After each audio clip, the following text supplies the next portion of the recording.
નમસ્કાર, TV live ન્યૂઝમાં આપનું સ્વાગત છે। ઘોઘંબામાં ફાધર્સ ડેના દિવસે મોબાઈલ સ્ટેટસનો આ ફોટો મૂકવાની બાબતે 3 જણે ભેગા થઈ આધેડને માર મારતા સારવાર દરમિયાન આધેડનું મોત નીપજ્યું। રાજગઢ પોલીસે 3 જણ સામે ગુનો નોંધી આગળની તપાસ હાથ ધરી છે।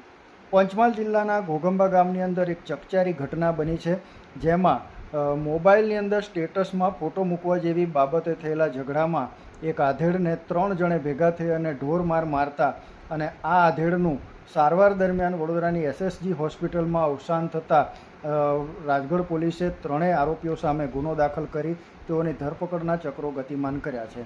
પ્રાપ્ત વિગતો મુજબ ઘોઘંબાના નિશાળ ફરિયામાં રહેતા દિનેશભાઈ ભીખાભાઈ લુહારના દીકરાએ પોતાના મોબાઈલ ફોનના સ્ટેટસમાં કમલેશભાઈ ઓડ અને દિનેશભાઈ લુહારનો ફોટો મૂકીને ફાધર્સ ડે એવું લખી અને સ્ટેટસ મૂક્યું હતું।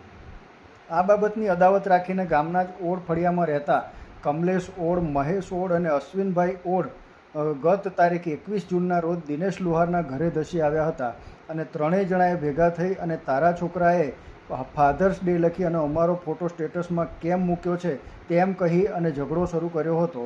ઝઘડા દરમિયાન મામલો બિચકતા કમલેશભાઈએ લાકડી વડે દિનેશભાઈને ડાબા પગમાં ફટકા માર્યા હતા, જ્યારે અશ્વિનભાઈએ તેઓની પત્નીને માર માર્યો હતો। તેમજ મહેશભાઈ ઓડે દિનેશ લુહારને પકડી રાખી તેનું માથું ઘરની દિવાલ સાથે જોરથી અથડાવી દેતા માથાના ભાગે ગંભીર ઈજાઓ થઈ હતી, જેના કારણે ઈજાગ્રસ્ત આધેડને ત્યાં જ મૂકી અને આ તમામ આરોપીઓ ત્યાંથી ભાગી છૂટ્યા હતા।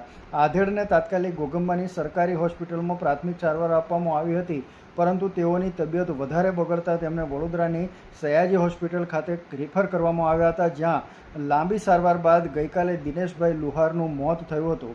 આ ઘટના અંગે વડોદરા SSG હોસ્પિટલ તરફથી રાજગઢ પોલીસને વર્દી આપવામાં આવતા ઇન્સ્પેક્ટર MB ગઢવી હોસ્પિટલ ખાતે પહોંચી તેમણે મૃતકના પત્ની નેતલબેનની ફરિયાદના આધારે ગુનો નોંધી 3 આરોપીઓની અટકાયત કરવા માટેના ચક્રો ગતિમાન કર્યા છે।